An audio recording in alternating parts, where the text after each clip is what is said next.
თბილისის მერობის ყოფილ კანდიდატს ნიკამელიას როგორც ჩანს წინასაარჩევნო პერიოდზე და აქტიურ პოლიტიკურ ცხოვრებაზე ნოსტალგია გაუჩნდა. ის დღეს ყოფილ კონკურენტს მერიაში მიუვარდა. ჯერ საჯარო მოხელეების პოლიტიკური ნიშნით პოსტიდან გათავისუფლება გააპროტესტა. შემდეგ უცნობ მამაკაცს გაეკიდა, რომელშიც კუდის თანამშრომელი ამოიცნო და ბოლოს მთავრობის ხდომაზე დასწრებაც სცადა. თუმცა მე-20 სართულზე, სადაც ხდომა მიმდინარეობდა, როგორც აღმოჩნდა, ქუჩის ხმაური არ აღწევდა. პირველ რიგში ატესტაცია გადაიდოს დროში, მანამ სანამ გამოძიება არ დაიწყება და არ დასრულდება, ეს ერთი და ყველა დროში და სიტუაციაში როცა ალბათ ჩატარდეს ეს ატესტაცია, მარგიშვილი ჩამოშორებული იქნეს ამ საატესტაციო პროცესს. ნაციონალური მოძრაობის მოთხოვნები თბილისის მერიის წინ მერობის ყოფილმა კანდიდატმა ჩამოაყალიბა. ნიკამელიამ დედაქალაქის ახალი მთავრობა თანამშრომლების მასობრივ და უკანონო დათხოვნაში დაადანაშაულა. ყოფილმა ვიცე-მერმა ირაკლი აბესაძემ კი განაცხადა, რომ მერიაში დაგეგმილ ატესტაციებს ნარმანია პოლიტიკური მიზნებისთვის გამოიყენებს. აქციაზე სამსახურიდან დათხოვილი რამდენიმე თანამშრომელიც იმყოფებოდა. თუ არ დაწერო განცხადებასო, მაშინაც ჩვენი იმითი გაგიშევთ მაინცო და გაგიბუჭებთ საბუთებს. მოთხარით იბადაროთ, მე თუ არ ვიმსახურებ და ის აგერ ატესტაცია ჩატარდება, მე გზად ვარ მე და გიპასუხოთ მე. თუ არა დავტოვებ და გიბადარ. ორშაბა დღეს 15 რიცხვში მიბარებენ, მაძლევენ ხელზე ბრძანებას და თავისუფალი ხარ წაბრძანის სახში. ამ ეტაპზე ატესტაციის ჩატარება იქნება არაობიექტური და მიკერძოებული მხოლოდ და მხოლოდ ქართული ოცნების ახდენის ატესტაცია. შესაბამისად ჩვენ მოვითხოვთ, რომ ეს პროცესი შეჩერდეს. ხმაურიანი მოთხოვნის შემდეგ ნაციონალური მოძრაობის წევრებმა დედაქალაქის მთავრობის ხდომაზე დასწრება მოითხოვეს, თუმცა მცდელობის მიუხედავად შენობაში შესვლა ვერ შეძლეს. აი ეს არის ბატონი, რომელიც ფიგურირებს აუდიო ჩანაწერებში, სადაც გამგებელია ის რაიონის, რომელიც დანაშაულებებს ზედლოს აფორციელებს თანამშრომლებზე. ბატონ, ჩვენ გეუბნია საზოგადოება დაიშალა.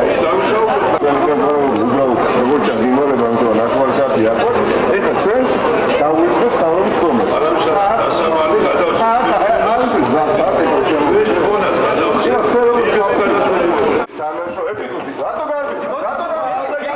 დღეს აქციისას მერიასთან ინციდენტიც მოხდა. ხმაური ფოიეში მყოფმა უცნობმა მამაკაცმა გამოიწვია, რომელმაც შენობასთან შეკრებილი ხალხი გაარღვია და შარტავას ქუჩისკენ გაიქცა. ნიკამელიას განცხადებით, ის სუსის თანამშრომელი იყო და მას შემდეგ გაიქცა, რაც მისალმებას სცადა. ინციდენტის დროს ერთი ქალბატონი მცირედ დაშავდა.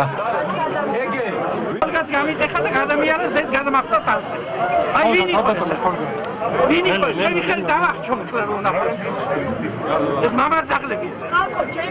გადატენილი არის მთელი მერიის პირველი სართულის ფოე. აი აქ არის ბატონი, აი მეორე, უკაცრავად.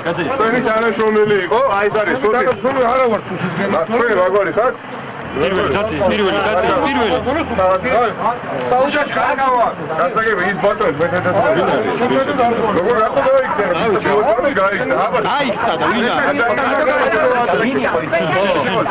სუსის თანამშრომელი, რომელიც უბრალოდ მიცანე. მისალმებისას ადამიანმა გადაუვარდა. ამ ქუჩ მოგლეჯილი თქვენ დაინახეთ ალბათ. გადაკვეთა ქუჩა ისე რომ რამდენი ადამიანი წააქცია.